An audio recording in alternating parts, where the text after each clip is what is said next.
Takže příjemný podvečer, milí posluchači. Naším dnešním hostem je profesor Zdeněk Beneš. S naší knihovnou pravidelně a určitě rád spolupracuje. V roce 2018 přednášel o profesoru T.G. Masarykovi, téma se vztahovalo ke 100. výročí republiky. Podruhé tu přednášel v roce 2020 o Valdštejnovi a jeho době. Dnešní téma je zároveň téma regionální. Profesor představí českého historika Františka Kutnara, historika českého venkova a selského stavu z Mlázovic. Krátké představení.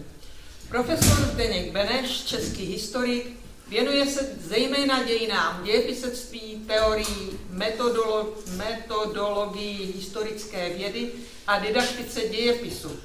V roce 1980 složil rigorózní zkoušku, v roce 1988 získal titul kandidáta věd, v roce 1994 se habilitoval a v roce 2002 byl jmenován profesorem českých dějin.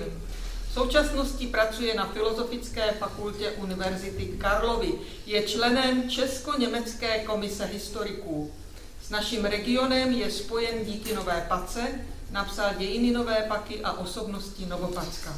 Ne, tam jsem dostal jenom předmluvu. Jenom předmluvu.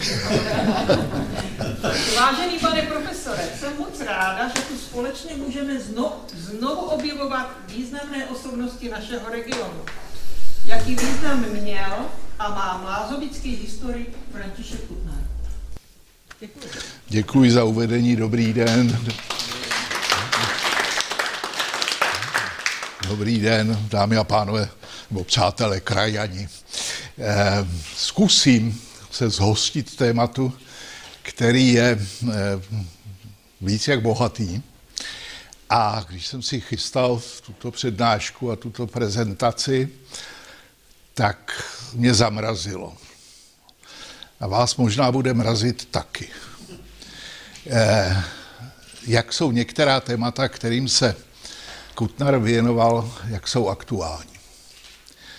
Jako kdyby to psal v současné době. Takže to by bylo několik úvodních slov a teď jedno úvodní ohrazení. Já si to celkově nechám až na konec. Nicméně řeč bude o stále chystané druhé antologii z díla Františka Kutnara. Ta první vyšla před několika lety. Jmenovala se O dějinách. Jak se jmenovala? Dobrý. A tahle je prostě pokračování. Ta první shromáždila z velké části Kutnarovy texty, které vyšly a které byly rozptýleny v nejrůznějších sbornících, časopisech. A i to, že tedy to byla republikace, tak to odborné veřejnosti způsobilo docela velký ohlas, protože my jsme netušili, co všechno vlastně Kutnarovo dílo obsahuje. Samozřejmě nejznámější jsou přehledné dějiny českého a slovenského dějepisectví, malé dějiny Brambor, průkopnická, fantastická práce, která předběhla vývoj v západní Evropě o dobrých 20 let svým tématem. Zapadla knížka, která vyšla v roce 1948, Cesta selského lidu ke svobodě. Tak to jsou věci i v té odborné veřejnosti známé, ale ty jeho drobnější texty jsou, nebo byly prostě neznámé. Když budeme hledat leitmotivy Kutnarova díla a i vlastně životních osudů, tak to naznačují ty 3 věty, které jsou na tom slajdu vpravo a které jsou Kutnarovi a které jaksi vystihují jeho úsilí a taky celoživotní boje. Jaký bude obsah, nebo je obsah obsah té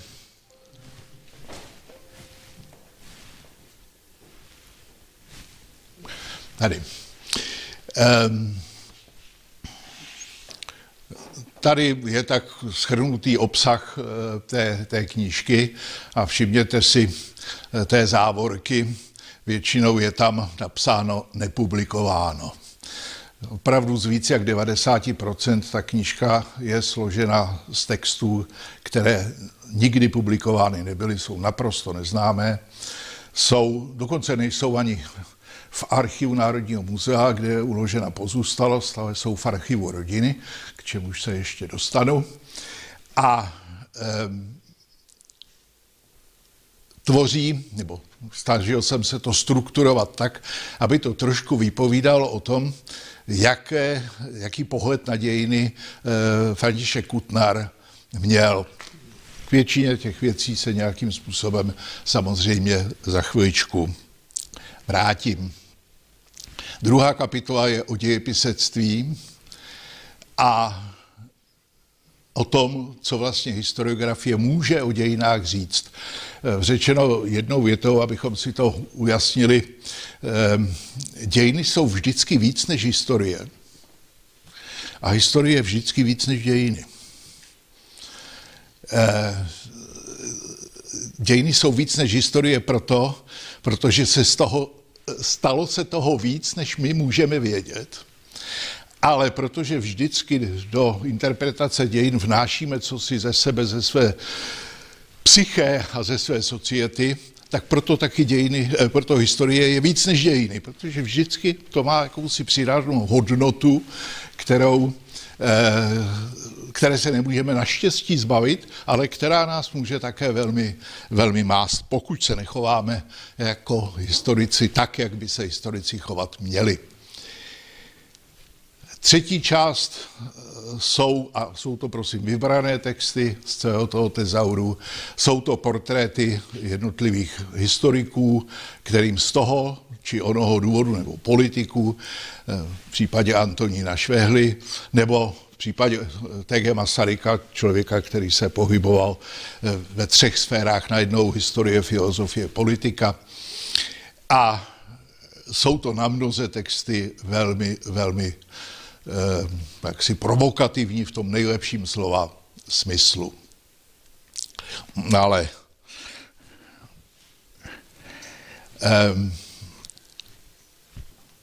poslední část má možná takový trošku zvláštní název epilog, což zároveň vyvracím slůvkem ne.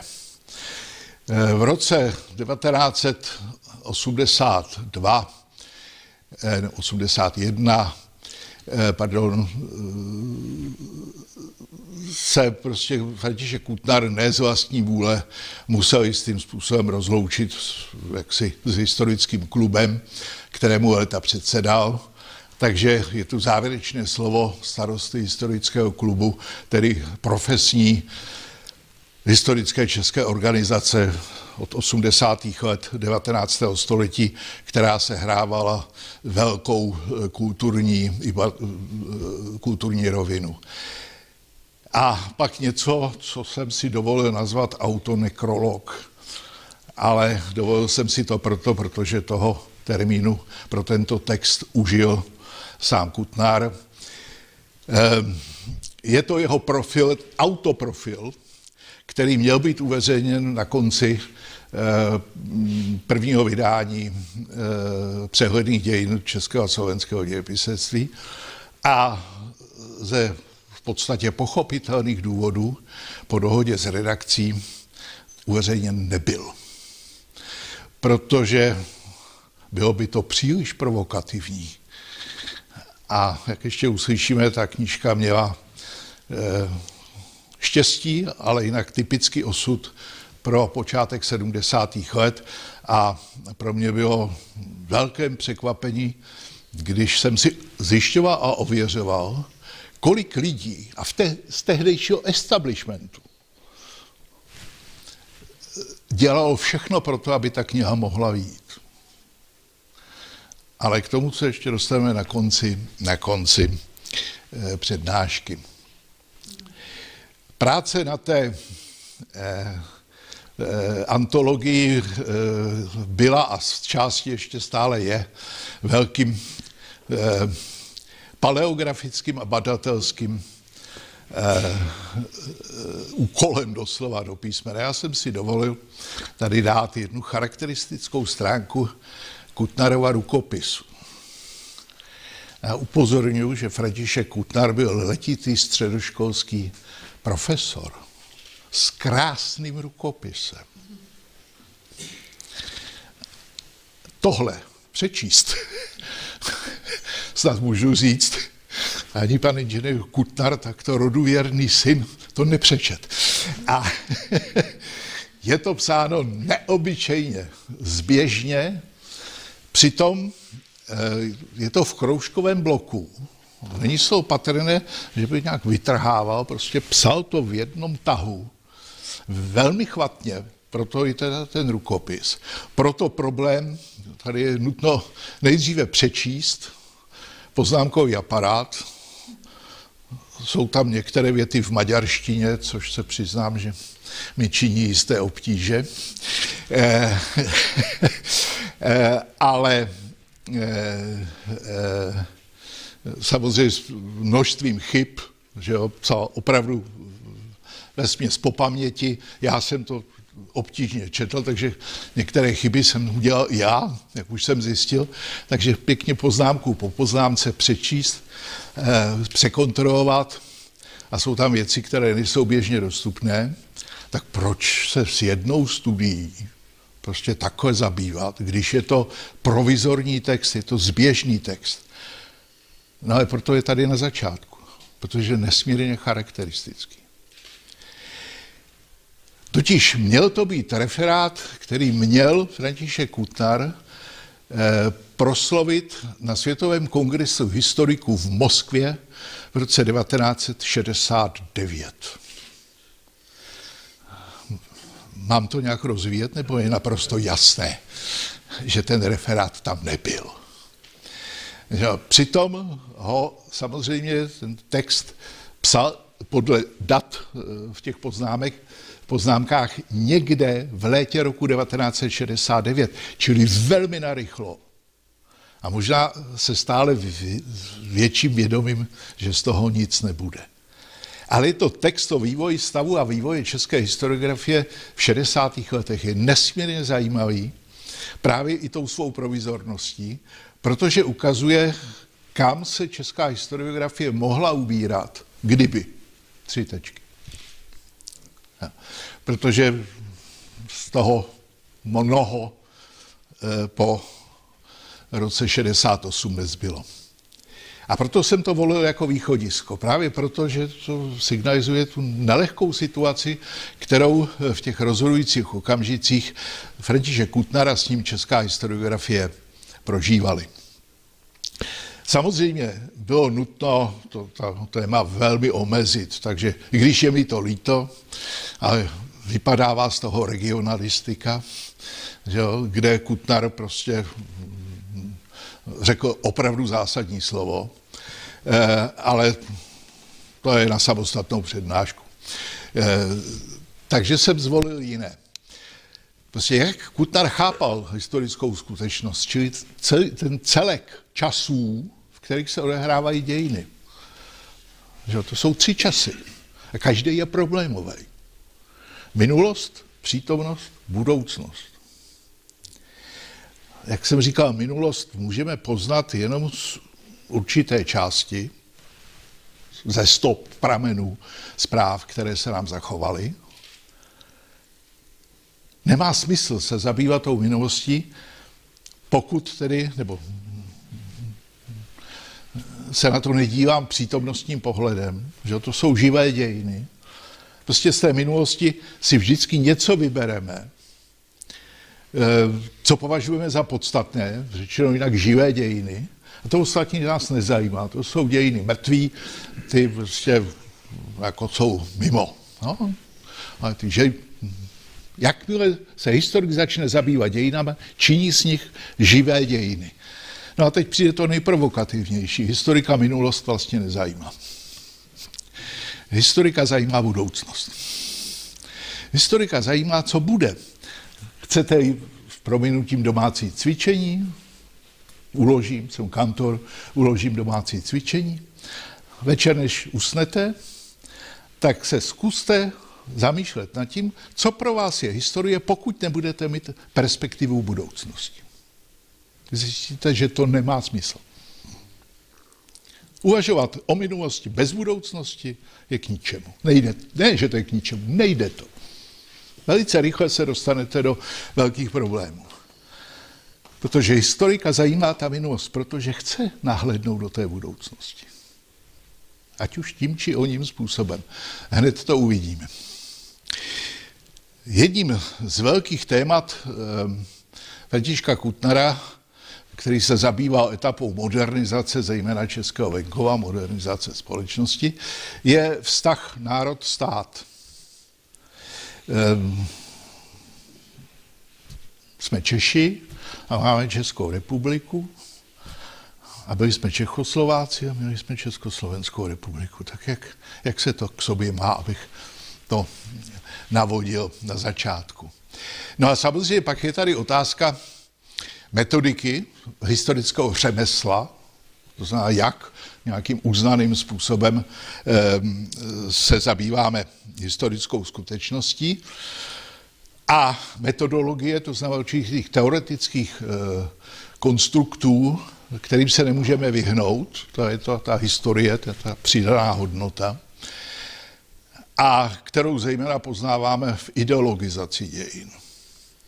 A tady už možná jako tak nějak tušíte, kde je ta aktualizace. Takže nějakým způsobem postupně. První, co Kutnar musel řešit, jako každý historik, je základní skilla a charybda jakéhokoliv historického myšlení nebo i přemýšlení, prostě laického přemýšlení o minulosti. Vztah mezi sociálním a individuálním, obecným a jednotlivým. Každá historická teorie buď klade důraz na jedno, nebo na druhé, nebo se snaží zkombinovat prostě obojí. A prostě v té polaritě nelze utéct, nelze se jí zbavit a je to jedna z nejpalčivějších otázek historie. Grigorij Plechanov o úloze osobnosti v dějinách. Útlá brožurečka z 90. let 19. století, za jejíž horizonty se marxismus ani ten stalinský nikdy nedostal. Jo? Prostě jakou úlohu má individuum v dějinách? Co se stalo v roce 1769? Máme tu studentku. Ne, to byla řečnická otázka. No, velice významná věc. Narodil se Napoleon Bonaparte. Představme si, jak by vypadala Evropa, kdyby. No a v roce 1769 se v Dobrušce narodil i jistý František Vladislav Hek. Víme to? Je to v obecném povědomí. Je to důležitý? Není to důležitý? Takže prostě máme s tím potíže. Uvidíte v dalším, že s tím potíže budou i tady.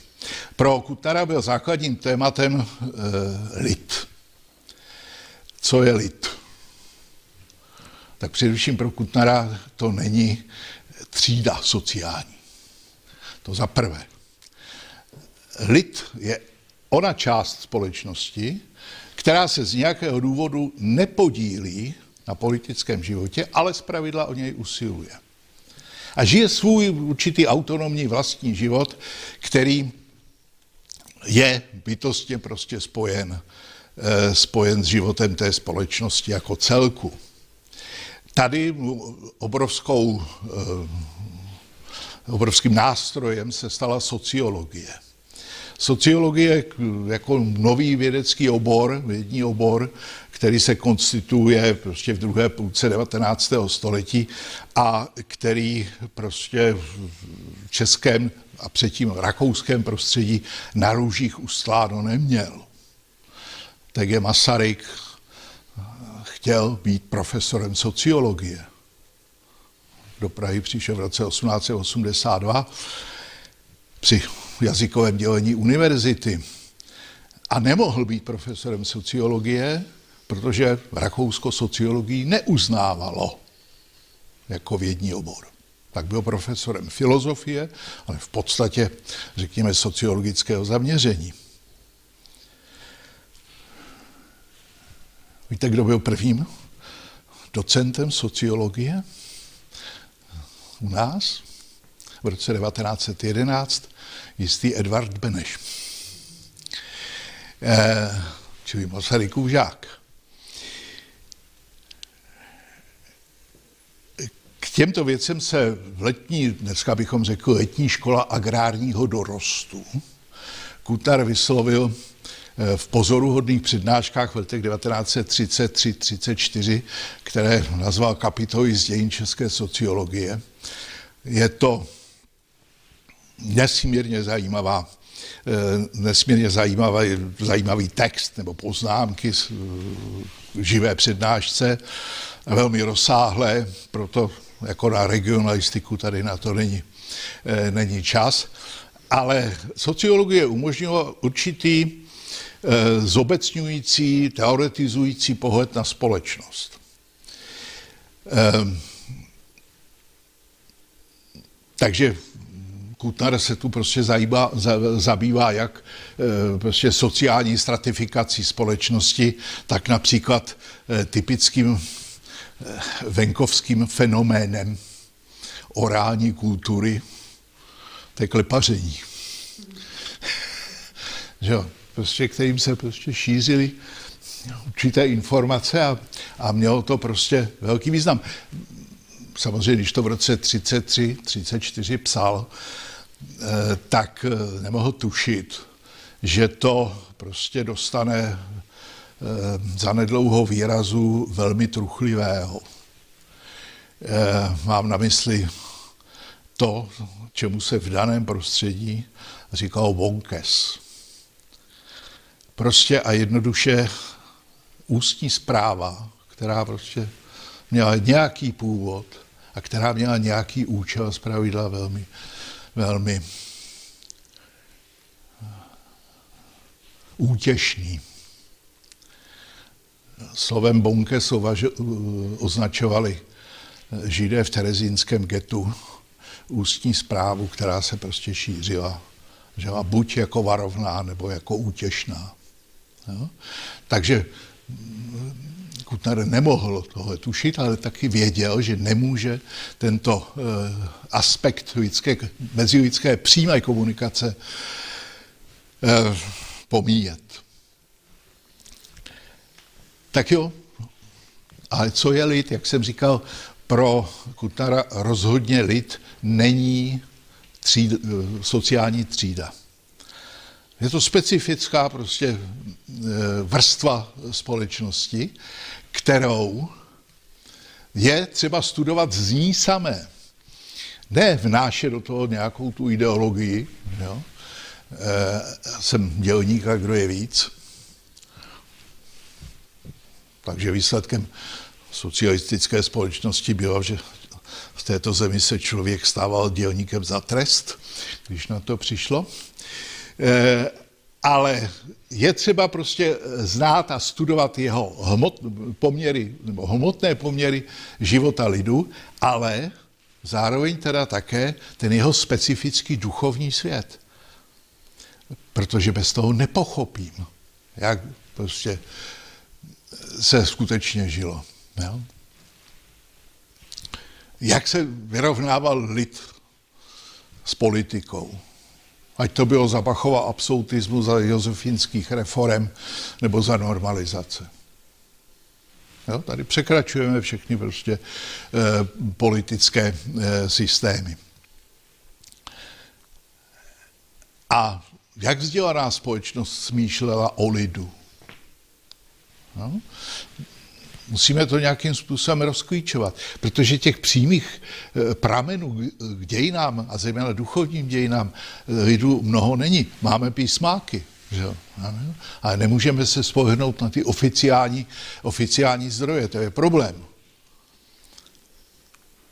Proniknout do těch hlubších sfér dějinného lidského života a praktického lidského života je velmi obtížný. Jestli dovolíte jeden příklad odjinud. Kdy byla středověká společnost pokřtěna? Kdy se stala křesťanskou? Tak všichni známe, že odpověď. V Čechách Bořivoj, že? No, tak jo. No, pokřtili na Velké Moravě a basta fidli, tak jsme křesťani. Jo, určitě. A co statuta Břetislava prvního století a půl později? Uctívání studánek a velkých stromů, to je přece pohanství. No. Takže, že někdo se nechal s prominutím polejt vodou, teda ještě neznamená, že byl národ pokřtěn, pokud národ vůbec byl. No. Takže a jeden francouzský slavný historik Jacques Le Goff pak říká, no jo, tohle prostě je ideologie. A kdy teda byli pokřtěni Francouzi? Přišel na geniální odpověď. Říká, probůh, vždyť my tady máme pramenů, kolik chceme. Ale my je nevidíme. My si neuvědomujeme, že to jsou prameny.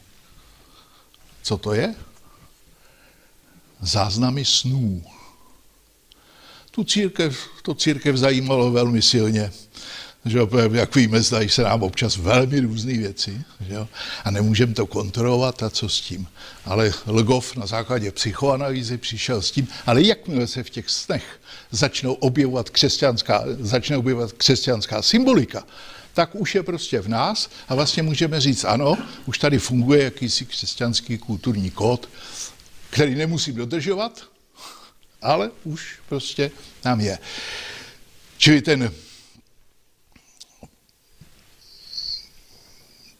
pohled musí být prostě řečeno jednoduše vnitřní. No jo, ale prostě nelze vynechat jedince, osobnost. To prostě nejde, protože vnímáme i ten lid přes ty osobnosti. Jo, a tady je právě raison d'être psychologie. Každý historik je psycholog. Bohužel většinou amatér. A podle toho to taky dopadá. Jo, nerozumíme tak úplně lidské psyché, pokud nejsme příslušně jaksi vzdělání v té psychologii. S psychologií to bylo v české historiografii, když se Kutnar těmi věcmi začal zabývat, podstatně lepší než se sociologií. Že ta tady dlouho byla prostě tak jako na straně a po roce 1948 byla navíc označena za buržoázní pavědu, k čemu sociologie, když máme vědecký komunismus. A to není vtip. Až v 60. letech se sociologie začala znovu konstituovat. Takže písmácká literatura, písmácké záznamy, kterých je velmi mnoho, a toto je jeden z regionů, který jaksi má s písmáctvím své vlastní dějiny, Dolánecký Dlask, Novopatský František Hol, nebo na Hané František Skopalík, že to prostě jsou osobnosti, které, nebo zapomněl jsem samozřejmě na milčického rychtáře Vaváka, tak, které nám umožňují ten průhled a umožňují také vidět tu dynamiku, tu složitost společnosti. Tak Dlask byl rychtář, měl velký statek v Dolánkách u Turnova, je to všecko dobrý. No a do toho si dosaďme, že pan hrabě Desfůr z Hrubého Rohozce občas zajel za panem Dlaskem, aby spolu muzicírovali. Pro Vaváka občas prostě Poděbradská vrchnost poslala Kočár, aby si spolu podiskutovali. Jo? Prostě vidíte, jak je to vyrovnaný. Jiný je případ prostě politika. Palacký, Masaryk, Švehla, to byly výrazné osobnosti, bez kterých si těžko dovedeme představit, jak si buď národní obrození, a Palackému věnoval František Kutnar teda velkou pozornost v několika zvláštních textech. No a Masaryk, Švehla, je potřeba o tom mluvit. Jo. Přitom protipóly. Když Masaryk přijel do republiky v prosinci 18, tak měl svoji jasnou představu politického systému, v podstatě amerického střihu, a velmi rychle zjistil, že Švehla má představy úplně jiný, protichůdný, a Švehla zároveň zjistil, že přes toho Masaryka nemůže, a tak v zájmu republiky se prostě dohodli. A vydrželo to až do konce Švehlova života. Já jsem ještě před listopadem měl možnost nahlédnout do soukromého archivu Švehlovic rodiny v Hostivaři a byl jsem prostě šokován, jak tyhle ty dva si rozuměli. Přestože jeden byl sedlák se vším všudy a druhý byl Weltmann, intelektuál. V roce 27 psal Švehlovi z Aten Masaryk, jak jel na tu zdravotní cestu, cituju z hlavy, tak tady sedím a čtu si naše noviny. A říkám si, co by z té republiky nebýt nás, ti všichni udělali. A teď je výčet jmen, 3 tam nejsou. Masaryk, Švehla, Beneš. Jinak je to tam komplet. Takže prostě jaksi měl své představy, které nemohl veřejně říct. Švehlovi mohl napsat. Jo. Konec konců trávili spolu i nedělní odpoledne. V deníku paní Švehlový. Ráno volali z prezidentské kanceláře, jestli pan prezident může přijet na oběd. Odpověď samozřejmě. Že předpolednem TGM sedl na koně s pobočníkem, objeli Prahu, v Hostivaři si dali husu, no tak Masaryk husu asi moc ne, ale prostě samozřejmě prodiskutovali, co bylo potřeba. A v politice, co si budeme namlouvat, že osobnost je občas zdaleka nejviditelnější součást té politiky. No a pak je to samozřejmě věda. Prostě historiografie bez historiků je nesmysl. Je třeba dodávat. Dokonce v poslední době se objevily i úvahy, že to platí nejenom pro humanitní vědy, ale třeba i pro exaktní vědy. Kdyby nebylo Einsteina, tak by se asi objevila teorie relativity, aby vypadala by jinak. Ale tohle nemůžu posuzovat. Jenom prostě konstatuju, že i tyhle úvahy se... Jo. No a samozřejmě takové osobnosti jako Balbín, Palacký, Šusta, Pekař, to je... K Šustovi se ještě samozřejmě dostaneme. Takže řečeno jednou větou, sociologie a psychologie patří, tomu tam nemá být, to jsem přehlídl, patří prostě k novým pomocným vědám historickým. Že nejenom ty klasické diplomatika, paleografie, epigrafika, já nevím, těch 9, jak se rodili v 17. 18. století, tak dneska je to nejenom sociologie a psychologie v Kutnarově době. Samozřejmě tyhle ty dvě jako dominující, ale zároveň také třeba genetika. Jo? Dneska historik prostě, genetika mu dává prostě neuvěřitelné průhledy. Jsme Slovaní. To jsme si vymysleli, protože jsme mluvili jazykem, nebo mluvíme jazykem, který je prostě slovanský, ale jinak genetika nám tvrdí, že jsme z valné části Kelti a Maďaři, že jo. Z jedné třetiny jsme starý Češi. A je to regionální. Brněnská univerzita s muzeem dělala genetický průzkum obyvatel Jižní Moravy a zajímalo je, do jaké míry to jsou velkomoraveni. Do jaké míry prostě jsou skutečně potomci Moravanů z Velké Moravy. Zjistili, že ze 3/4. Takže migrace tam tedy je minimální. Abychom přece jenom měli kousek teda regionalistiky, tak je to z nádherných Kutnarových dějin Mlázovic. A jak si uvažuje o tom, jak je člověk utvářen tím regionem.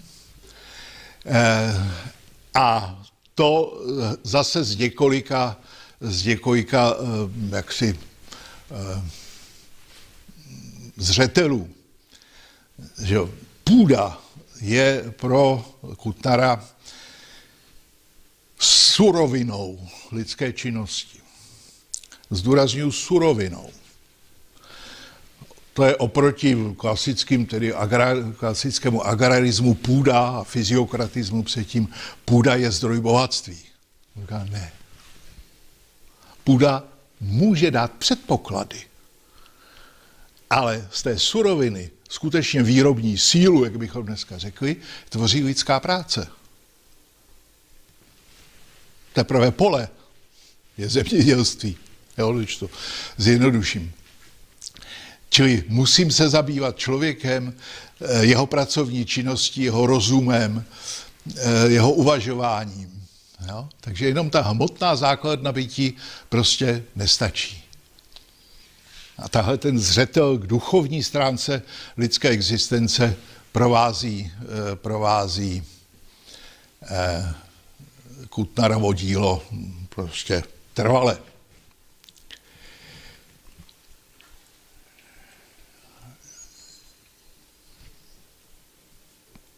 Aby pochopil prostě tu dynamiku společnosti doby, kterou se zabýval, to znamená konec 18. a 19. století, no tak mu vyšlo, že jako ústředním motivem je svoboda. Kategorie svobody. To bylo něco, o co vlastně politika, věda 19. století usilovala průběžně. V roce 1948 vyšly v češtině krásné dějiny 19. století. Jejich autorem byl britský filozof, matematik, historik a vlastně i politický činitel Bertrand Russell. A ta docela objemná knížka, která se těžko schání, protože vyšla v roce 1948, 3 tečky, takže se jaksi dlouho neohřála na knižních pultech. A ty dějiny 19. století, které Russell definoval jako takzvané krátké 19. století, od roku 1815 po první světovou válku, tak ten základ těch dějin, a to je název té knížky, nazval Svoboda a organizace. Čili jak prostřednictvím organizace společnosti zajistit svobodu jedince a jak svoboda jedince ovlivňuje organizaci společnosti. Naprosto prostě přesné vystižení základního motivu prostě dějin 19. století. Století revolucí, jak to nazval jeden britský historik. No a studentům to vždycky činí strašnou potíž, protože je to naprostý zmatek, že ty revoluce, prostě každá chtěla prostě něco jiného a to. Jo, ale ona všechny chtěli jedno. A to si málo uvědomujeme. Chtěli ústavu. Buď ji vytvořit, nebo zlepšit konstituci. prostě jasně narysovat principy organizace společnosti po stránce politické, sociální i kulturní. To je všem společné. A tím se dostáváme k tomu, co Kutnar tady vytknul při jedné ze svých přednášek o Františku Palackém, ale co sám ctil, a měli jste to v těch motech na začátku, prostě tam někde je etický princip. A to si málo uvědomujeme, přestože současná historie s tím neustále operuje a musí operovat a všichni to prostě cítíme. Nebudeme bádat, co je etika, ale prostě a jednoduše jakýkoliv historikův soud je soud hodnotový a tudíž etický. Ať historik řekne cokoliv, dokonce i takzvaná fakta bruta, bych to řekl na příkladu. Jan Hus byl upálen 6. července 1415. Když k tomu dodám jako kacíř, no tak je to naprosto jasný, že jo, ten hodnotový soud, tam je, ať si o něm myslím, co chci, ale i když to tam nebude, i když tam bude jenom, že to bylo 6. července 1415, to je jako s tím Napoleonem a F.L. věkem, proč jsem si zrovna vybral tohle datum, že jo, proč ho zdůrazňuji. A i v tom výběru je prostě hodnotový aspekt. A víme, že Palacký se samozřejmě mravním základem lidského jednání a souzení o minulosti zabýval velmi silně. Ale je to jako kdyby to řekl sám František Kutnar, proto to taky zdůrazňoval.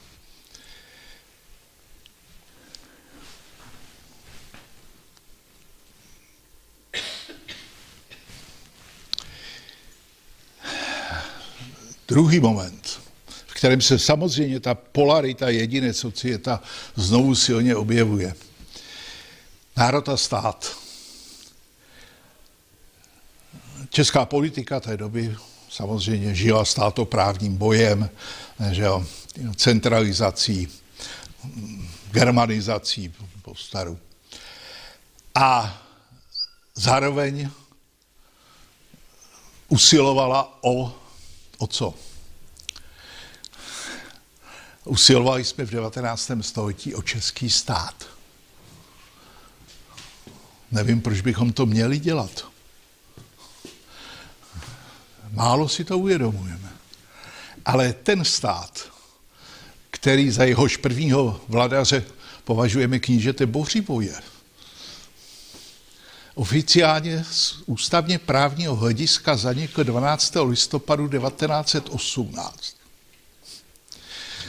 Prohlášením ústavodárného shromáždění Republiky Československé, že vzniká Československá republika. Ten stát tady byl pořád. Nezničilo ho ani Bílá hora, ani josefínské reformy. Řečeno velmi jednoduše, pravomoce toho státu byly suspendovány. A to, o co ta česká politika usilovala, bylo, aby byla respektována ta historická práva. Protože ona existovala, akorát se na ně nebral zřetel. Ale vlajkovou lodí toho uvažování bylo národní stát. Jako se vytvářela národní historiografie, která dodnes, to je ten Palacký, že jo? To je prostě u nás. To je prostě leitmotiv současného historického uvažování. Vyrůstáme na principech národní historiografie.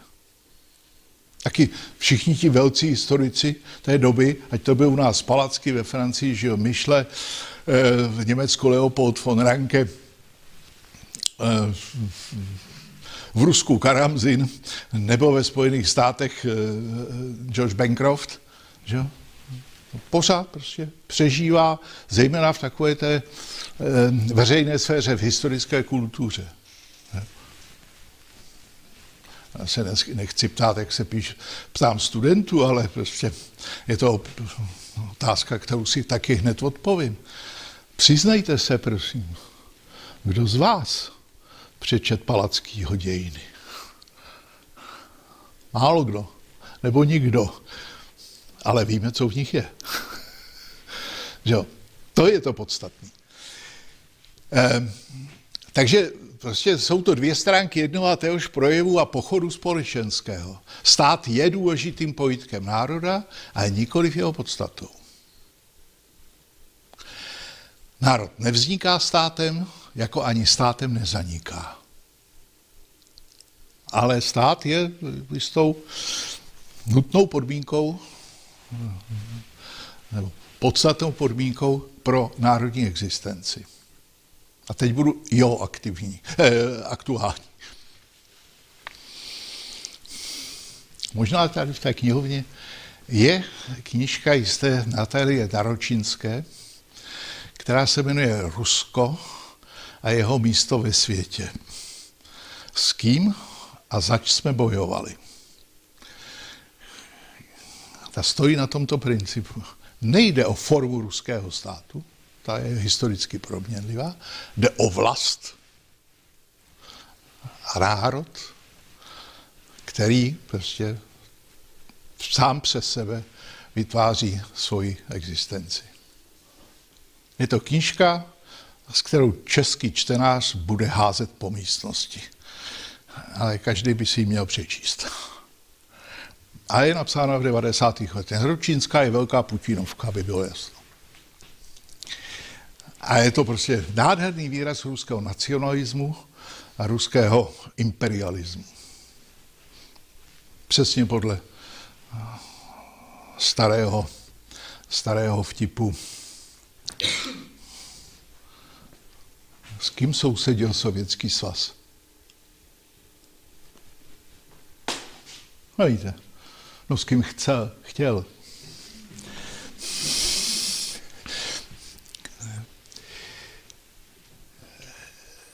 Kutnar nebyl organizovaný členem agrární strany, ale byl významným členem redakčního kolektivu kolem časopisu Brázda, to je mladé agrární inteligence první republiky. A má několik prostě zajímavých textů o vztahu nacionalismu a státních forem a demokracie. A tady máte právě krásnou ukázku toho, jakým způsobem uvažoval o národním vědomí. Prostě ne každý člen národní společnosti má stejnou úroveň a kvalitu a podobu svého národního cítění. Dnešní teorie to prostě označuje termínem cibulová teorie. Každý z nás má několik identit. Jo. Problém té modernizace společnosti, přechodu od vlastenectví, čili určitého regionálního vědomí, k nacionalismu, což je abstrahující. Že jo? Národ prostě musíte nějakým způsobem,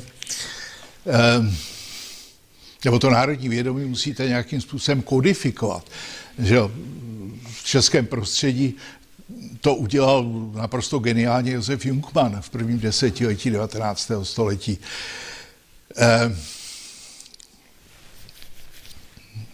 Jak poznám, že jste Čech? No, protože mluvíte česky. Čeština je vaše mateřština. Jazyk rovná se národ. To je ten středoevropský nacionalismus. Západoevropský je jiný. Nation je forma státu. Tam se to nerozlišuje, to je státní nacionalismus.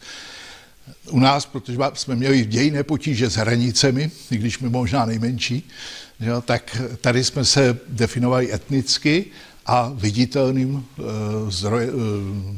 prostě symbolem té etnicity byl jazyk.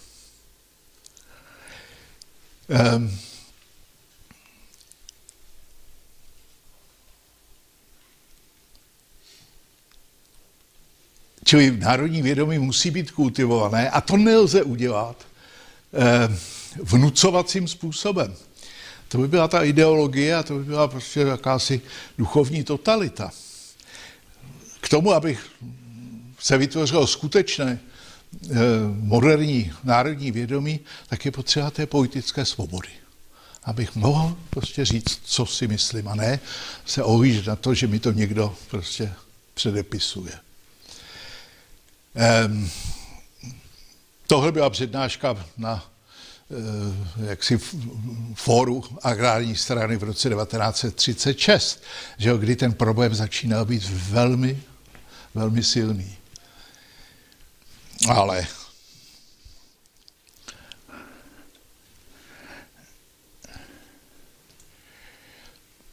a co je tedy národ? Tady máte velmi stručně řečeny základní charakteristiky. Krevní kontinuita jako biologický podklad národního života.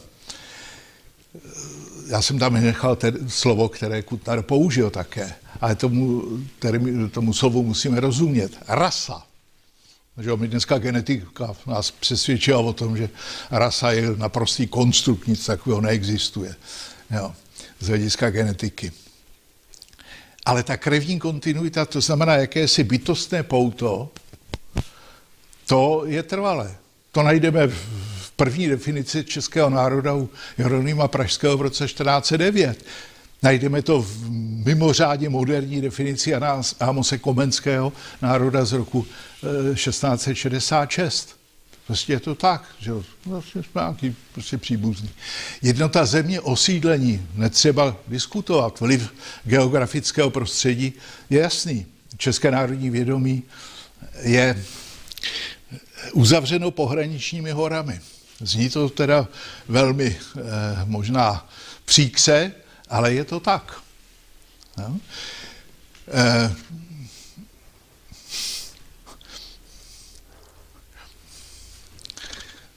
Skvělý slovenský historik Lubomír Lipták jednou vyprávěl, jak když přišel studovat do Prahy v 50. letech, tak nemohl pochopit jednu věc. Říká, mně to vůbec nešlo do hlavy. Jak je možný, že řeka teče na sever? Vltava teče na sever. Žádná slovenská řeka na sever neteče. No, prostě v tom podvědomí to bylo jasný. Jo. No. Jednota řečí, jednota mravu, náboženství a zvyků. Jo. To je ta duchovní kultura, kterou jsme určeni. Jednota, pokud možno, vývoje v minulosti, přítomnosti a budoucnosti, to je kulturní jednota a kontinuita jakož jednota národního cíle, jednota státní organizace a sociální úplnost národní společnosti, dělba národní práce v jeho termínech. Jo. A tohleto všechno je otázka nikoliv přirozená, ale to se musí kultivovat. Či pak je ten subjektivní aspekt vědomí národní pospolitosti a vůle býti a cítiti se národem. Je to v nepublikovaném textu z roku 1933 jednota československých dějin. Kuttner tady polemizuje se slovenskými historiky, Rapantem a dalšími a Chalupeckým, teda českým historikem působím na Slovensku. Chce teoreticky zdůvodnit smysluplnost a existenci československého národa. Prosím, uvědomme si, že jsme v roce 1933. Po prvních slavnostech. Sílí slovenský nacionalismus, autonomismus. A tady jde o Kuttarového zachování, o zachování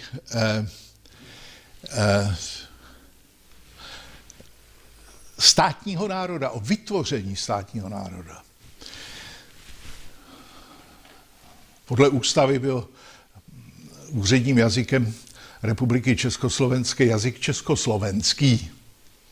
Co to je? Husákovština, babiština. Jo? Jazykový zákon ovšem jasně říkal, jazykem československým se přirozeně myslí jazyk český a A jazyk slovenský. Jsou úplně srozumitelné. Dodnes. Až u té nejmladší generace to začíná být problém. Že jo? Ale my starší prostě a jednoduše, já nevím, jestli jsem to četl slovensky nebo česky. Absolutně nerozlišuju. Jo. Jsou to dialekty, nemůže být jako rozdílnosti národa. Je to trošku samozřejmě ideologie, ale to je to, o čem jsem mluvil na začátku. Prostě bez toho to nejde. Pokud je to myšleno pozitivně, jako v tomto případě, tak je to dobře. Pokud se to změní v agresivní nacionalismus, tak je to vždycky špatný. No?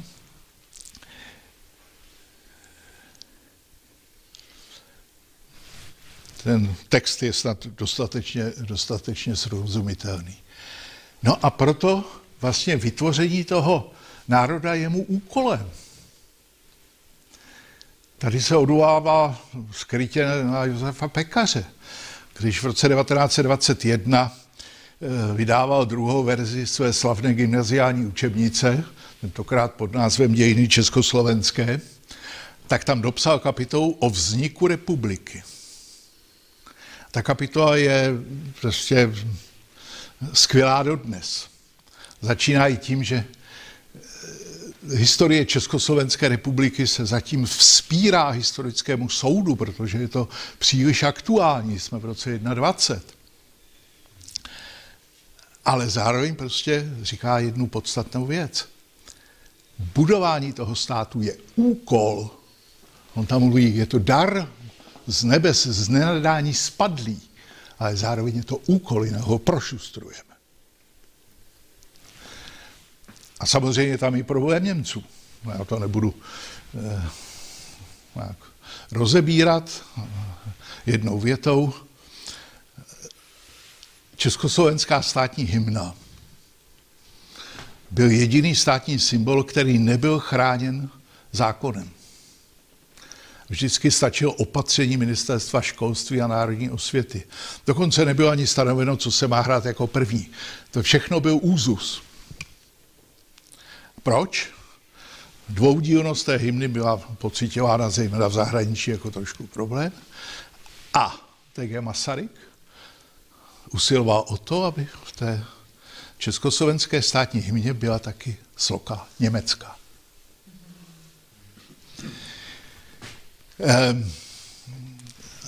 Je potřeba prostě zvýšit hmotnou i kulturní, duchovní situaci Slovenska, Slováků při zachování jejich kulturní a dějinné autonomie. To byl jeden ze základních problémů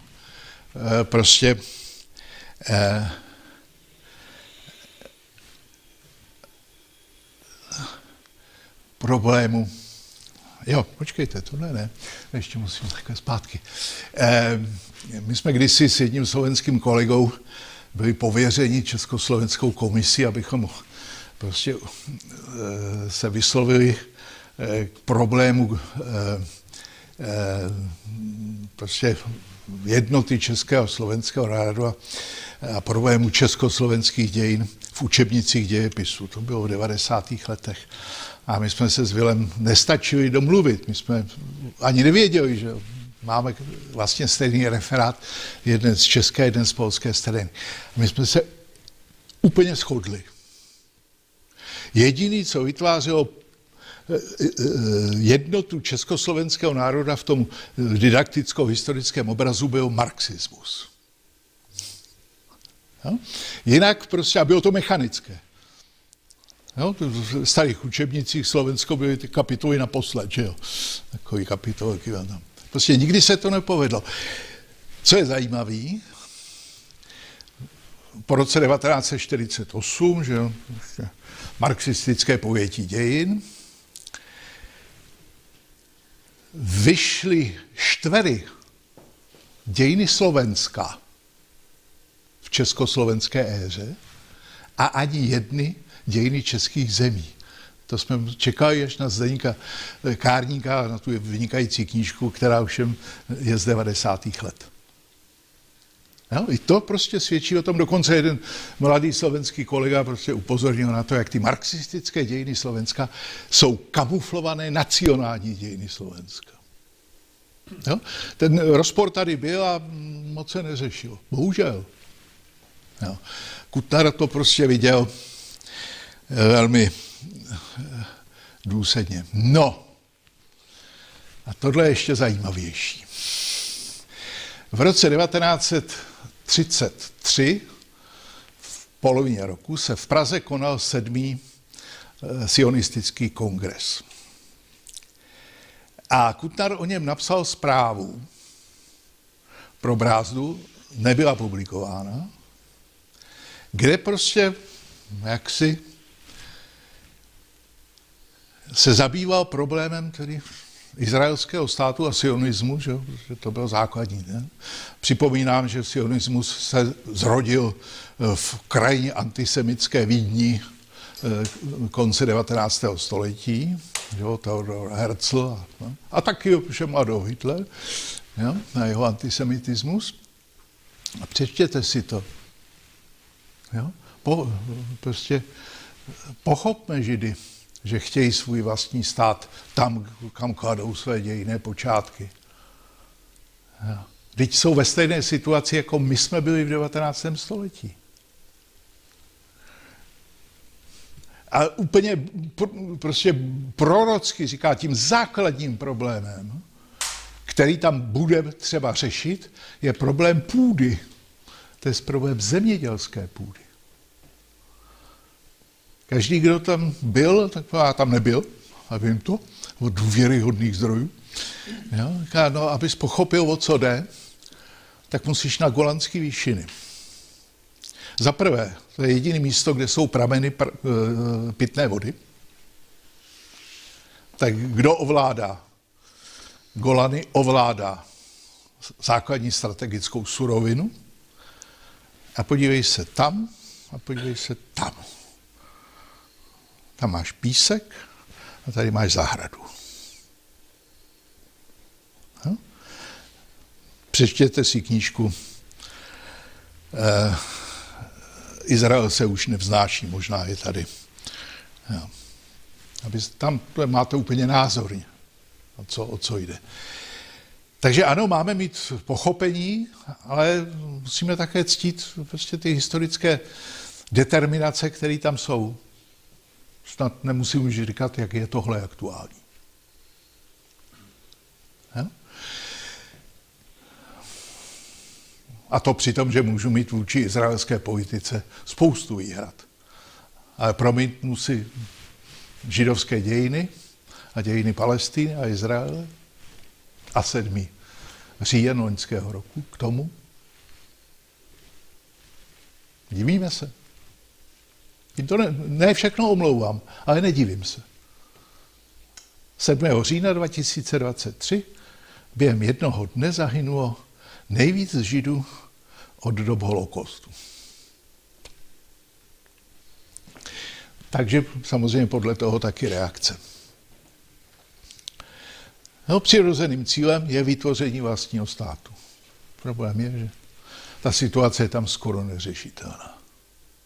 To je ten základní problém.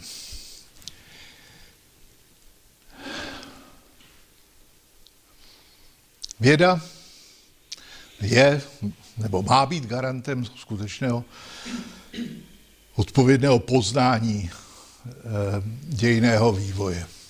A nesmí to proto se měnit v ideologii. A pokud tam rozpoznáváme ideologické motivy, tak je mám říct a zaujmout k ním stanovisko. Agrární dějepisectví v Třetí říši. Jo. Text, který opět tedy, to je v časopise Dějiny venkova, v ČČH měl Josef Pekař studii zaměřenou na totéž, jak vypadá nový dějepis ve Třetí říši. A řeknu, zatím toho moc nepředvedli, jsou to ideologické povídačky. Počkáme, to je cituju Pekaře, počkáme, jak se to vyvine. No, neudělají nic. Jo? Kdyby to náhodou někoho zajímalo, já se k tomu teď dostanu, z jiné, tak vyšla v loni tahle ta vynikající knížka brněnského kolegy Jiřího Němce, Odcizené dějiny, protektorátní politika dějin a konstrukce říšské myšlenky. Je tam samozřejmě vzpomenut v dobrém pochopitelně František Kutnar, který byl nucen se účastnit 2 přeškolovacích kurzů pro české učitele dějepisu u Berlína, že v Rankenheimu. A Jiří Němec to tady rozebírá velmi přesně. Oni to pak stopli, protože prostě s českým kantorem dějepisu se nedalo hnout. Samozřejmě blbec se najde vždycky a v každé societě, že jo? Takže je to jasný, ale jinak z toho obecného hlediska české školní vzdělání bylo inertní vůči nacismu, že jo? To pochopil Heydrich, že jo, tou zastavením výuky českých dějin a na školách a slavnou větou, která je možná apokryfní, ale přesně vystihuje podstatu věci. Čech je smějící se bestie. Jo? Až za Heydricha, po Heydrichově příchodu se začala kulturní politika a prosazování a podoba říšské myšlenky, která měla jaksi nacionalizovat německy Čechy, tak se začala měnit. Takže dějiny odcizené. Zbraní se stalo slovo a písmo a také slovo učitelovo. To jsem teďka říkal. Jo. Máme prostě... A kniha se stala symbolem kulturního odporu Čechů proti nacismu. Vzali nám flinty, tak jsme začali vydávat knížky. A teď se dostávám k nesmírně zajímavé konkrétní věci. Protektorátní rozhlas oslovil Františka Kutnara, aby měl jakousi přednášku k Vánocům. A ta přednáška se jmenovala Kniha jako vánoční dárek. Byla natočena, ale nikdy se nevysílala. No, samozřejmě, proč by se taky měla vysílat? Tady ve 2 slajdech máte knížky, které Kutnar doporučoval k četbě. Samozřejmě na prvním místě jsou syntézy. Především tedy dějiny lidstva od pravěku a k dnešku, které inicioval Josef Šusta ve 30. letech a v 41. Němci zastavili. No a Šusta to zdůvodňoval prostě půlka 30. let. Právě toto je doba, kdy se český historik musí vyjádřit k obecným světovým dějinám. Napsal k tomu fantastické předmluvy k těm 6 vydaným svazkům. Vyšly v 90. letech jako úvahy o světových dějinách. Šusta je připravil už za protektorátu, ale prostě nebyla šance, aby to vyšlo samozřejmě. František Roubík, to je populární, prostě takový jako tehdejší toulky českou minulostí, když bych to chtěl takhle přezvat. Šustovy práce, protože Kutnar si Šusty velice vážil. Šusta byl svým způsobem nenapadnutelný. Byl předseda Československé historické společnosti,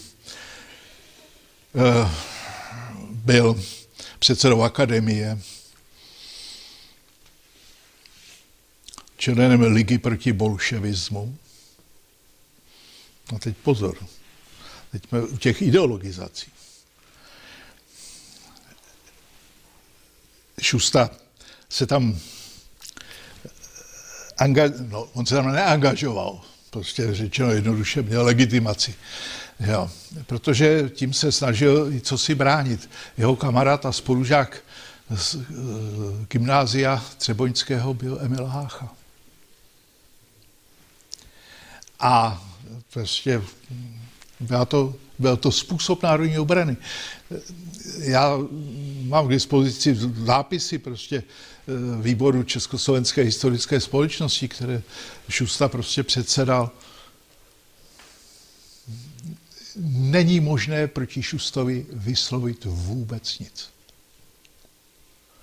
To byla revoluční hysterie května 45, pardon. Jo? A navíc ta sebevražda Šustová měla ještě jiné důvody, nejenom nějaké prostě obavy z pronásledování, ale on na sobě také pociťoval příznaky, dneska bychom řekli asi Alzheimerovy choroby, a věděl, jak to vypadá u Josefa Pekaře. Takže i to byl druhý skrytý moment té jeho sebevraždy 27. května 45. Královny, kněžny a velké ženy české, co dali naše země Evropě a lidstvu, že jo? Dvoudílná, nádherná, velká, která právě symbolizovala Vladislav Vančura. On v prosinci 41, že jo, doporučuje Vančurovi obrazy. Jedna syntéza tam není. A to je Kroftův Nesmrtelný národ. A to si asi ani ten Kutnar netrouf uvádět knížku bývalého ministra zahraničí Republiky Československé. To autocenzura, tak tohle asi by už vůbec neprošlo. Přitom ta kniha byla na trhu, Němci teda dvakrát stáhli, pak ji teda totálně zakázali. Že jo? A navíc na tom frontispisu, to je Korftovi velmi hezky psané knížky, je Alšova kresba Vidění na Bílé hoře. Jo? Vykřičník. Ale národ je nesmrtelný. Odborné monografie, nebudu to už číst, že jo, jenom zdůrazním, jak se tam objevuje, že jo, Kalista, Čechové, kteří tvořili dějiny světa, že jo, naprosto jasné, o co jde, o Basovi není třeba mluvit. Kalistova monografie o Pekařovi, která vyšly pouze první 2 díly, 3. až v 90. letech, to už Němci nepovolili. Antonín Novotný, to byla zajímavá postava, to byl takový kulturní historik, malostranský, dá se říct, a psal takové krásné malé knížky o Praze, že jo, velmi emocionální, takové prostě opravdu populární vyprávění o Praze. Josef Pekař z duchovních dějin českých, že jo, výbor jeho statí, Němci se zoufale snažili vlastně využít nebo zneužít Pekaře pro jaksi své účely, aby nakonec zjistili, že to nejde. Jo, že prostě neprorazí tu tichou rezistenci Čechů, kteří prostě budou vnímat Pekaře jako velkého národního historika, jímž byl, a přetransformovat ho v nějakého prostě prenacistu, nebo jak bych to nazval. To se pokoušel Fitzner, že jo, a no, má někdo žaludek, tak si přečtěte brožuru z počátku 50. let Jana Pachty Pekař a pekařovština v českém dějepisectví. A upozorňuji, že prostě ten obludný pamflet se dá číst pouze tedy Slávy Rumu. Takže nic. Jo. Legendy o českých patronech, edice pramenů, že jo. Tady je nutno říct, že Kalistovo české baroko, což je antologie textů českého baroka se slavnou předmluvou, že jo. Baroko je snaha přiblížit se k Bohu skrze tento svět, to je jeho základní teze. Ale tady jedno obecné upozornění. Velcí čeští nakladatelé, Borový, Melantrich, se prostě dohodli a financovali české historiky. prostě uzavírají s nimi velmi lukrativní nakladatelské smlouvy a proplácejí peníze dřív, než historici stihli něco napsat. Že jo? Ale právě jako tu národní obranu. Jo? To jsou belantrišské, ta edice, že jo, nepodlehne ohni a meči. A byly to prostě národní obranné věci.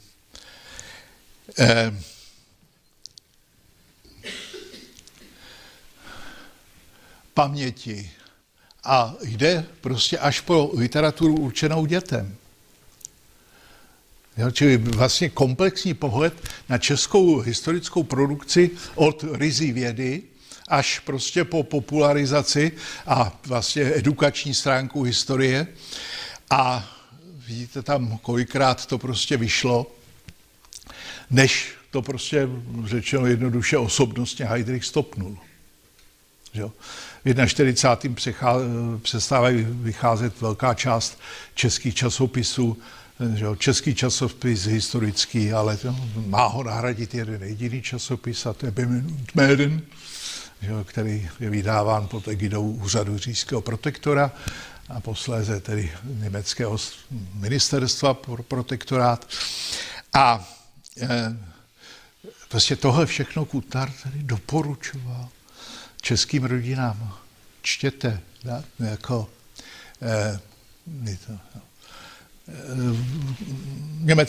Jirka Němec to popisuje, prostě analyzuje prostě skvěle a velmi podrobně. Je to založeno na archivním výzkumu. A tohle bylo neúspěšné. Jo. Do toho Rankenheimu neposlali jenom Kutnara, ale taky Felixe Vodičku a Otakara Dorazila, který byl velký Masarykovec. Jo. A prostě všechny ty paměti se shodují v tom, a Jiří Němec to jenom potvrzuje, prostě bylo to totálně neúspěšné. Jo. Prostě zlomit jsme se nedali. No a pak je problém odcizovaných dějin.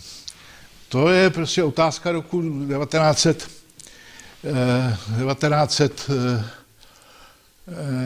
po roce 48, že jo, proto se volil termíny odcizované, ne odcizené, protože tady je rozdíl, že ty ideologické snahy byly podobné, ale nebyly identické.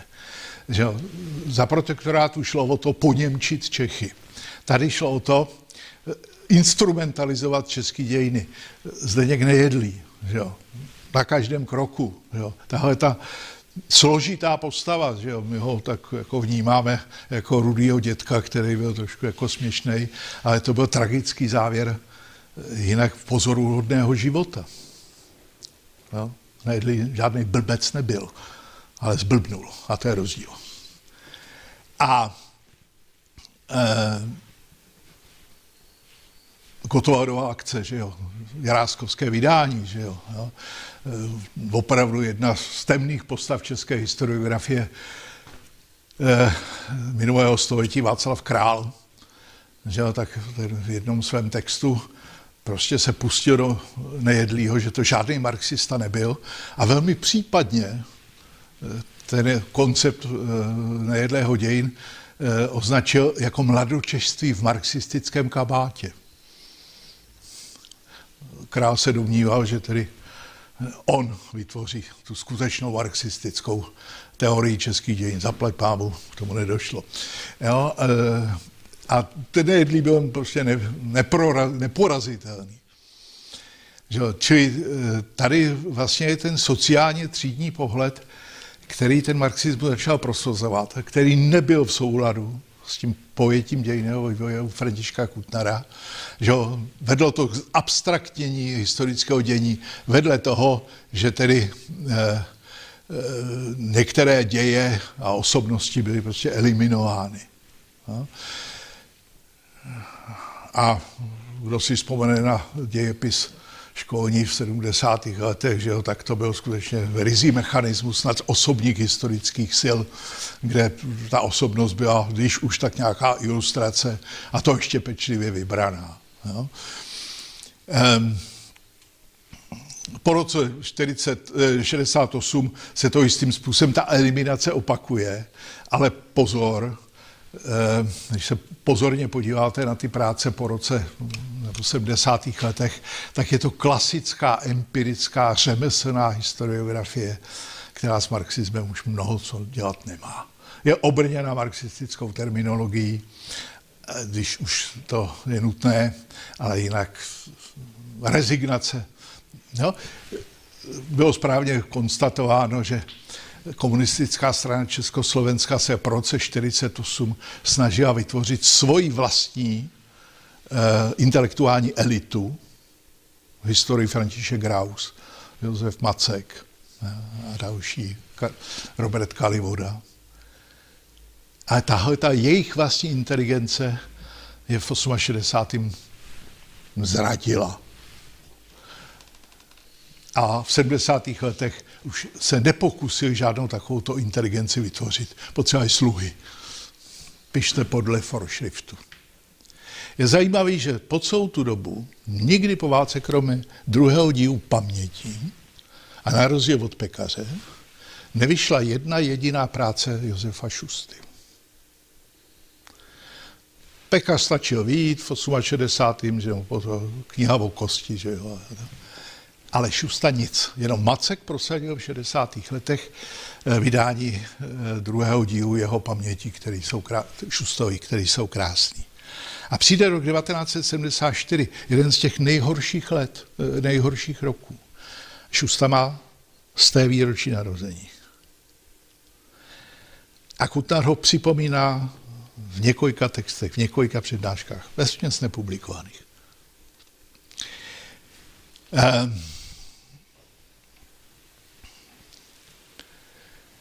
V roce 74, jak si v historickém klubu přednesl tedy přednášku Josef Šusta, problematika dějin českého dějepisectví. Nebudu to číst, už jsem to tady říkal, přečtěte si to prosím sami, jo, ale rozpoznáte v tom takový ten emocionální náboj, který Kutnar měl a který na Šustovi oceňoval.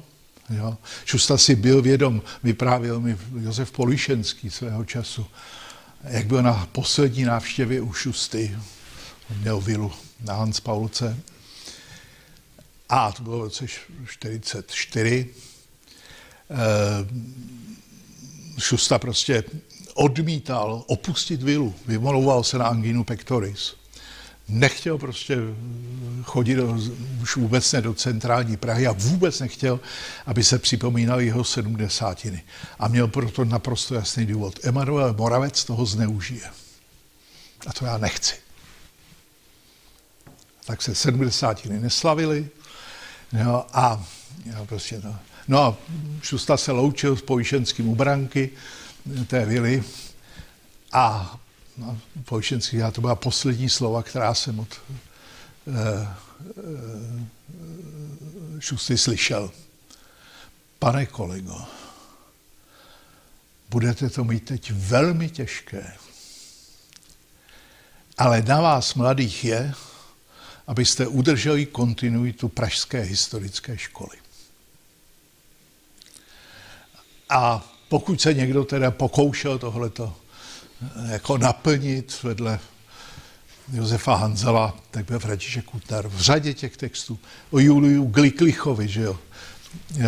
Prostě velká přednáška proslovená v Olomouci někde na konci roku 51-52, v archivu o tom není prostě nic, ale byla to vzpomínková fakultní slavnost na Julia Gliklicha, židovského historika, který prošel prostě koncentračními tábory na konci roku 51, na začátku prosince, myslím z hlavy teď, prostě zemřel a Kutnar ho prostě jako s obrovským porozuměním prostě vykládal jeho životní osudy a to, jak teda viděl dějiny. Rudolf Urbánek a další. Že jo? Ale na tom Šustovi je to takové nejzřetelnější.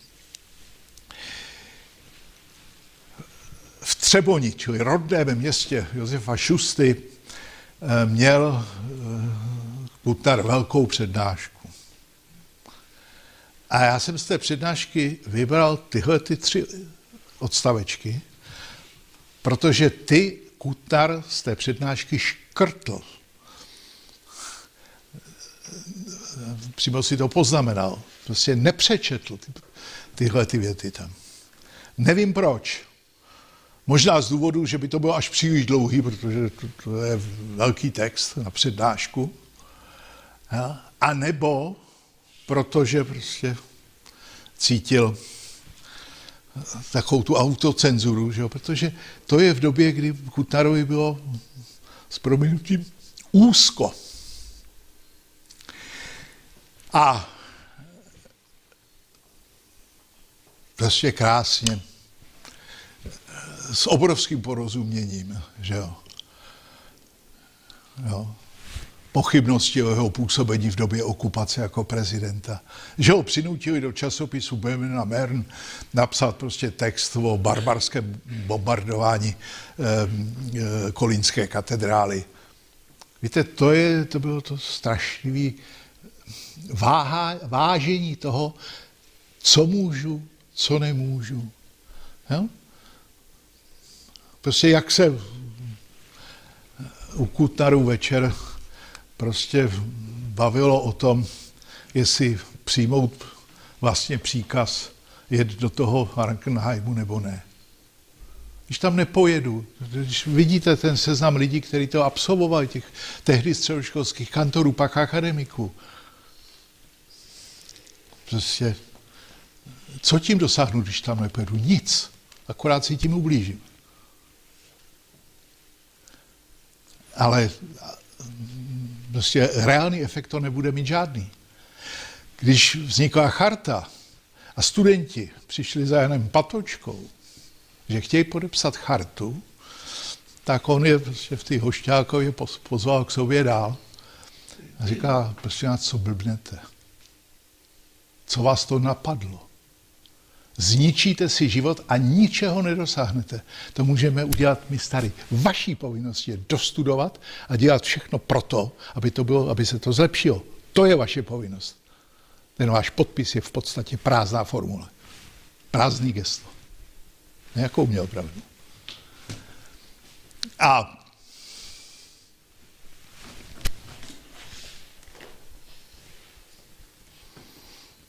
Šifsta se utopil ve Vltavě. Dokonce existují tedy teorie, že neskočil do té Vltavy, ale vstoupil do té Vltavy. To představte, pomalu jdete prostě do toho proudu. A to jsou ty prostě hluboká zákoutí toho historického myšlení a poznávání.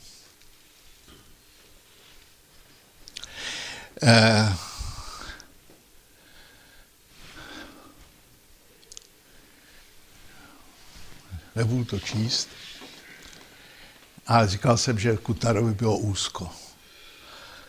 Na počátku 70. let byly připraveny 4 velké syntézy, na kterých pracoval, na dějinách zemědělství pracovali od roku 58 nebo 7. Pak vám je hoděj pod nohy. Historický slovník terminologický, který prostě měl vytvořit právě takovou tu základní osu pojmů, že lidské uvažování se opírá o pojmy. Nic. Hodili to do toho. Dějiny českého agrárního dějepisectví. Plně dohotovená knížka pro Národní zemědělské muzeum. 264 stran poctivého textu. Ty dějiny zemědělství měly být ještě obsažnější, ale bohužel já jsem se nikdy nedostal k nějakému jejich definitivnímu textu. Jo. Psali to se Františkem Lomem a ještě několika spolupracovníky. Byl to obrovský koncepční problém, ty dějiny zemědělství. Museli jsme na to počkat až do 90. let na dějiny československého zemědělství. To byl jeden z těch problémů, že jo, který vyplýval prostě z odlišnosti dějinného vývoje Slovenska. tak jak to dá dohromady. A prostě, když to napsali v polovině 60. let, tak František Graus to dostal k recenzi, měl k tomu spoustu výhrad a František Kutnar si na desky té části toho rukopisu prostě napsal větu, která mluví za vše. Graus požaduje zkrácení o polovinu, 3 vykřičníky. Přeloženo, chce, abychom to napsali znovu. Nemůžete text zkrátit na polovinu. To nejde. To musíte přepsat.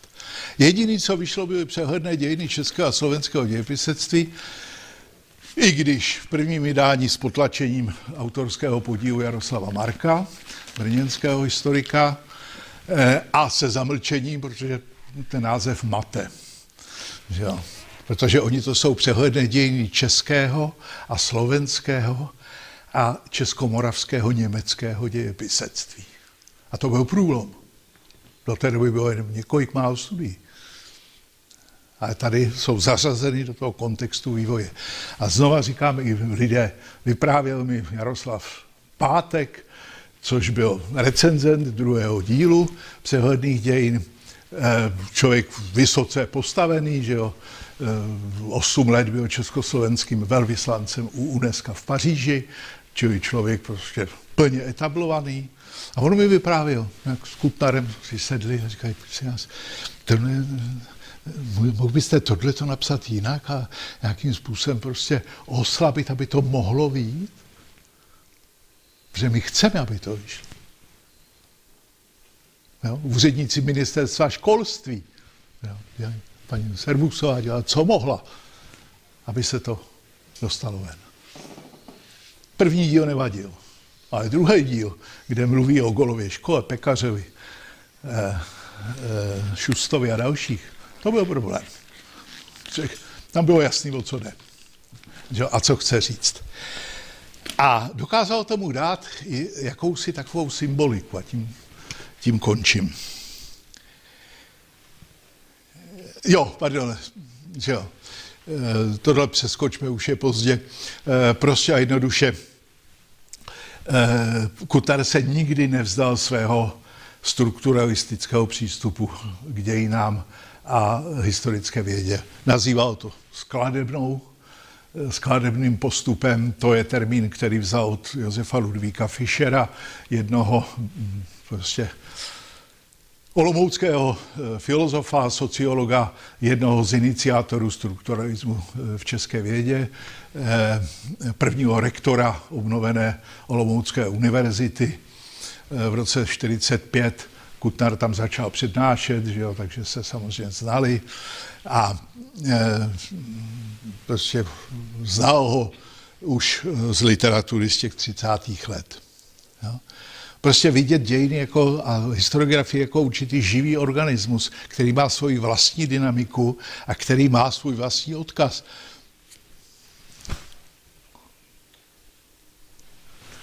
Dějiny dějepisectví jsou dokladem kontinuity lidského vědeckého myšlení, které nikdy nemůže beztrestně přetehat tradici a začínat od počátku. Psáno na počátku 70. let. Kdy se prostě to, co ta historiografie dosáhla, zejména v těch 60. letech, prostě začne likvidovat, popírat, že jo, byli to revizionisti. No, nebyla to marxistická historiografie. Začneme znova. Nejde to. A to nejzajímavější nakonec. Tenhle odstavec byl původně v závěru přehledných dějin dějepisectví. Tudíž jako výsledek poznání. Když to vyšlo, tak to bylo v úvodu na první stránce jako druhý odstavec. A to už teda není jako prezentace výsledku nějakého bádání, to je apel na to, aby se pokračovalo ve skutečném bádání. A těch prostě momentů v těch Kutnarových pracech najdeme velice mnoho. A pořád se vrací prostě k těm základním otázkám, které nás znepokojují. Jestli nás neznepokojuje otázka státu, a postavení státu. Jestli nás neznepokojí otázka slovanství, jo. Problém prostě na Blízkém východě, jehož kvintesencí je palestinsko-židovský problém.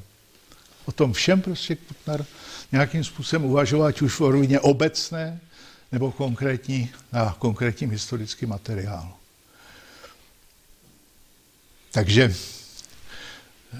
Takže co na závěr? Takže na závěr, jak se sluší, jedno poděkování, nebo dvě velká poděkování. To je poděkování nakladateli, že se mnou máte trpělivost, a poděkování Kuttnerovic rodině za to též, za vstřícnost a trpělivost. Tam sedí inženýr Petr Kuttner, syn Františka Kuttnera. Takže jemu patří obrovský díky za zpřístupnění věcí, které nejsou v archivu Národního muzea v Mlázovicích. No a úplně na závěr jedno pokárání. To je sestaviteli té antologie. Za liknavost, za kterou ne vždycky může. Na přípravě té knížky se spolu podílel také covidová pandemie, která zavřela archivy. Že bylo třeba prostě mít speciální povolení generálního ředitele Národního muzea, abych mohl do archivu a jaksi pracovat na tom. A samozřejmě také nakladateli, jo, to jsem říkal, který... Takže i knihy mají své osudy a v tomto případě prostě se tady promítlo spoustu věcí, které ve výsledku způsobily to, že ta knížka tady neleží. Ať jsme si původně mysleli, že to už ležet bude, ale je prostě v tisku. Takže děkuji za porozumění a za pozornost a hezký večer.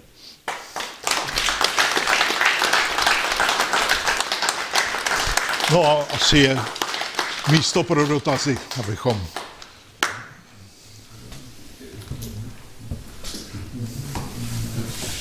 Tak jak jsme na tom s národem v současnosti? Této perspektivy. Se tam mluvil o takových různých parametrech, co to má, to, aby byl národ národem. Co to dělá třeba, když dneska, já nevím, v Česku není jediná banka česká. Jo, to se ptejte někoho jiného. Není jediný pivovar český. Jo, protože já vám na to můžu jenom říct, že prostě hold. Problém teoretického, ekonomického vědomí a to se občas dost rozchází s realitou. Jo, Petr Pithart v jedné své knížce má vzpomínku, jak jako předseda vlády sedí a se rozletí dveře a vstoupí ministr hospodářství, Vrba, na nic se neptá, sedne si do fotelu, vytřeštěně na Pitharta zírá a říká: Petře, ty hoši z prognostiáků v životě nebyli ve fabrice zavaratníci, ty vůbec nevědí, jak to funguje, to skončí průšvihem. No, dobře, ale k národu. Víte, my máme, když se podíváte na dějiny střední a středovýchodní Evropy po roce 89, tak s překvapením zjistíte, že česká společnost byla de facto jediná, která neprošla výrazně vlnou nacionalismu. Jo? Ona tam byla, ale byla taková jako mělká a hlavně byla chápaná jako sociální problém, ne národně identitní problém. My máme jako silné národní vědomí, ale prostě my ho prezentujeme jenom v nějakých rozhodujících okamžicích. Pak se dokážeme prostě vzepnout a pak nás to přejde. A ono je úplně jedno, jestli to je Václavský náměstí v listopadu 89 nebo v roce 98 vítězství v Nagánu. Jo? Je to prostě určitá manifestace jako jakési národní hrdosti, která se nějakým způsobem projevuje. Jo. Ale tohle je vždycky do času. Ale prostě pak jsme dost rezistentní. Jo. A doufám, že nám to vydrží, i když mám jisté obavy z příštích voleb. Jo. To je rozdíl proti Slovákům. Jo. To je prostě objektivní problém rozdělení Československa.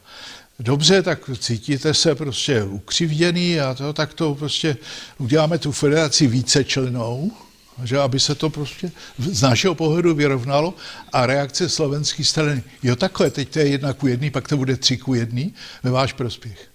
Jo, to byl přesně ten moment, kdy oni to viděli nacionálně a nelze se tomu divit, Pithart má pravdu, říká prostě podcenili jsme, že jo, Havel, já Pitharta znám ještě před listopadem, že jo, tak víme, jak prostě říká, my jsme museli prostě Havlovi vysvětlovat, že, jo, že existuje slovenská otázka. My jsme to tak nevnímali, to byla naše chyba.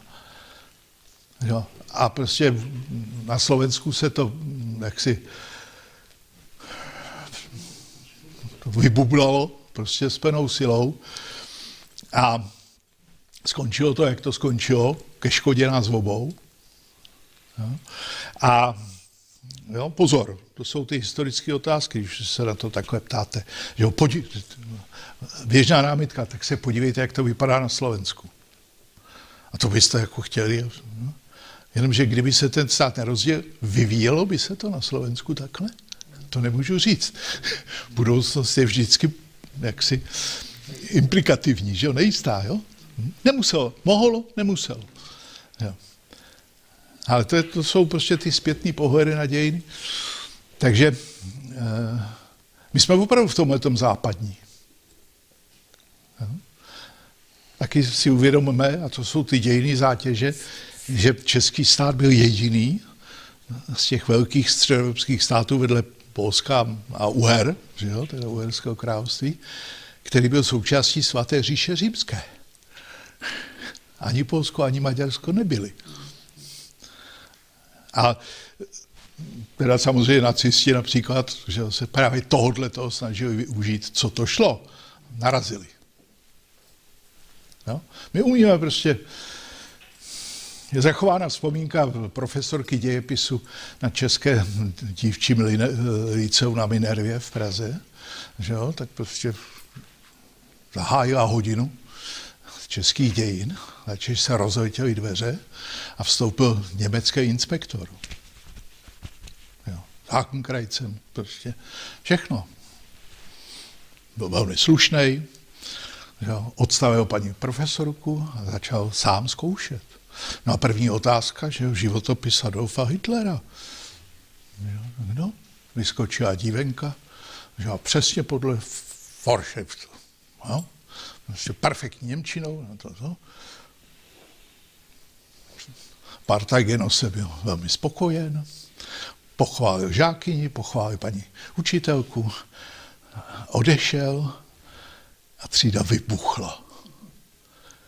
Jo, protože všem bylo jasný, že právě se hrají fantastickou komedii, kterou nikdo nebral vážně. Jo, ta profesorka musela, prostě on to může slyšet na té chodbě. Ne? Takhle to prostě fungovalo. Já to znám i z normalizace, že jo. Prostě ve třídě jako středoškolský kantor se bavili o s čím, když přišla inspekce, no tak se jelo podle Vorschriftu, samozřejmě. Stačí? Nejsou dotazy? Takže já děkuju. Pan Kutnar, prosím. Jenom teda byla několikrát zmíněna rodina Kutnarova, což je v podstatě je to ta partia, jo. Já už jsem nejenom hluchej, taky slepý. Půlka z Prahy, půlka z Krkonoš a tak dále. Všichni děkujeme, já nesmírně. Věřím, že ta antologie brzo bude na stole, jak jste sám řekl. Na to se moc těším. Mládovské archivy, pokud ještě tam je něco jaksi nevytěženo, jak se říká, máte otevření. Děkujeme. A jinak děkujeme za Já musím ještě dodat, že v nakladatelské přípravě je i velká monografie o Františku Kutnarovi, což byl Gatcher, že jo, Grant, a tam to taky prostě zkomplikoval covid a pak já jsem velmi stál o to, aby recenzentem byl vlastně jeden z posledních historiků, který Františka Kutnara pamatuje jako kolegu a to. A ho to taky trvalo, až minulý týden jsem dostal posudek. A musím ho trošku upravit, ten text, protože k tomu měl samozřejmě zajímavé ty. Takže kutnarovské téma tím vůbec není vyčerpaný.